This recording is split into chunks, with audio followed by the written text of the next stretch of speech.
Kumusta mga karelasyon? Ngayong araw, pag-uusapan natin ang isang masakit pero mahalagang katotohanan.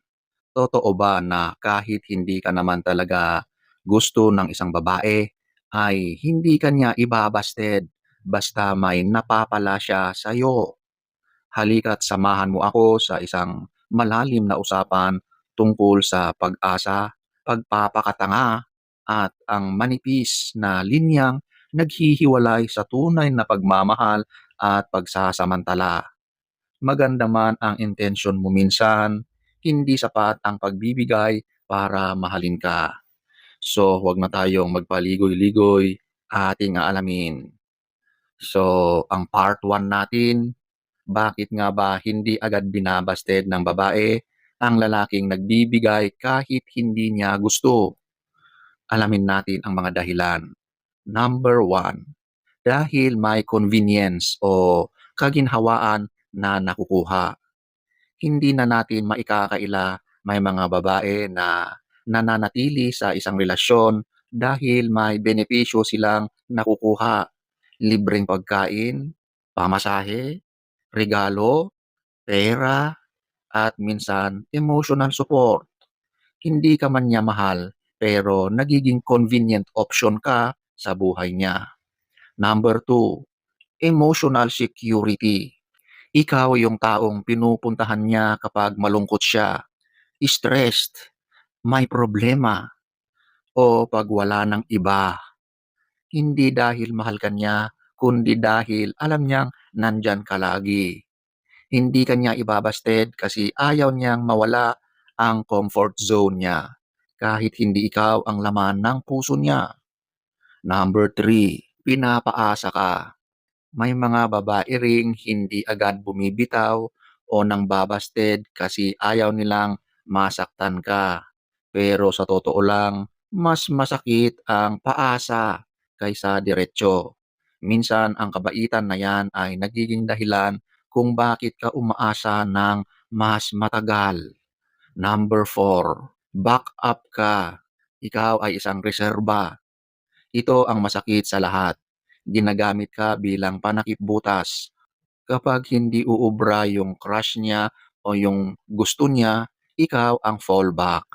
Hindi man ito sinasabi ng direkta, pero may mga senyales na ikaw ay kanyang backup plan. Number 5, nagugustuhan niya ang atensyon mo kahit hindi ka talaga niya type. Gusto niya ang effort mo, gusto niya ang pagbibigay mo, gusto niya ang feeling special, pero hindi ikaw ang gusto niya. Dahil sa effort mo, parang reyna siya, pero hindi ibig sabihin nito na ikaw ang pipiliin niyang maging hari. Number 6, umaasa pa siya na magkakagusto siya sa'yo. May ilang babae na hindi pa sigurado sa feelings nila, kaya hindi ka muna binabasted. Pero habang ikaw ay todo bigay, nauubos ka na emotionally at financially, habang siya ay nag-aabang kung tutubo o magbabago ang feelings niya. Number 7, ayaw niya ng conflict o awkwardness. May mga babae ring iniiwasan ang confrontational situation, kaya hindi siya nagsasabi ng ayoko kasi baka magkaroon ng gulo o baka magalit, magkaroon ng awkward na sitwasyon. Ang ending, umaasa ka kahit wala naman talagang mangyayari. So punta na tayo sa part 2. Mga epekto sa lalaki na patuloy na nagbibigay kahit walang malinaw na balik. Number 1, emotional drain at pagkawasak ng self-worth. Habang nagbibigay ka ng nagbibigay, napapaisip ka kung hanggang kailan. Bakit kahit anong effort, parang hindi pa rin sapat. Dito nasisira ang tiwala mo sa sarili. Number 2, nasasayang ang oras at panahon. Sa lahat ng panahon, pinili mong mahalin siya kahit walang katiyakan. May ibang babae sana na handang mahalin ka pabalik, yung effort, oras at pera, hindi na mababawi yan. Kaya girls, kung ayaw nyo sa lalaki, diretsahin nyo na. Number 3, Nagtuturo ito ng masamang pattern sa future. Kapag nasanay ka na magbigay para lang mahalin, magiging pattern ito sa mga susunod mong relasyon. Mauulit at mauulit hanggang mawalan ka na ng tiwala sa pag-ibig.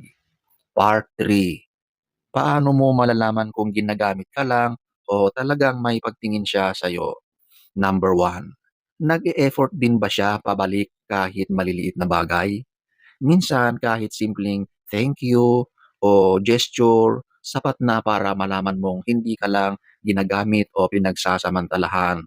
Pero kung ikaw lang ang laging nagbibigay at walang kahit konting balik, red flag yan. Number 2, kapag hindi ka nagbibigay, nandyan pa rin siya. Subukan mong bawasan ang effort mo. Kung nawala rin siya, hindi puso ang habol, kundi yung binibigay mo. Number 3, marunong ba siyang magpakita ng tunay na concern sa'yo? Hindi lang sa birthday mo o kapag may kailangan siya, kundi sa araw-araw. Kung tunay din ang feelings niya, may care siya kahit wala siyang napapala. Part 4. Ano ang dapat mong gawin kung alam mong hindi ka naman niya gusto? Number 1. Mag-set ng boundaries. Hindi masamang tumulong pero dapat may hangganan. Kung ramdam mong wala kang napapala, tama na muna. Huwag mong i-pressure ang sarili mo para mapansin o para mahalin at gustuhin ng isang babae. Number 2. Pag-aralan ang galaw ng babae. Ang totoong gusto sa'yo ay may gawa. Nakikita mo sa gawa. Hindi lang ngiti o reply sa chat.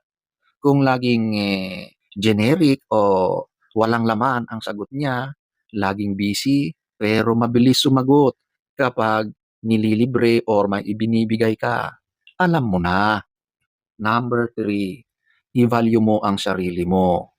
Tandaan mo, hindi mo kailangang magbayad para mahalin ka. Ang pag-ibig na totoo, kusa, hindi hinihingi at lalong hindi binabayaran. Number 4, huwag mahiyang lumayo. Hindi ka masamang tao kung pipiliin mong i-prioritize ang sarili mo. Kung hindi kanya gusto, tanggapin mo.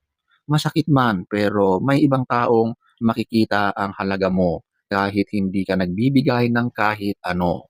Kaibigan, tandaan mo, hindi mo kailangang maging tagabigay para lang mahalin ka at makita ang halaga mo.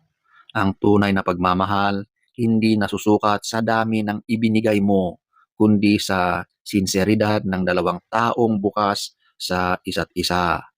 Kung ginagamit ka lang, huwag ka nang umasa.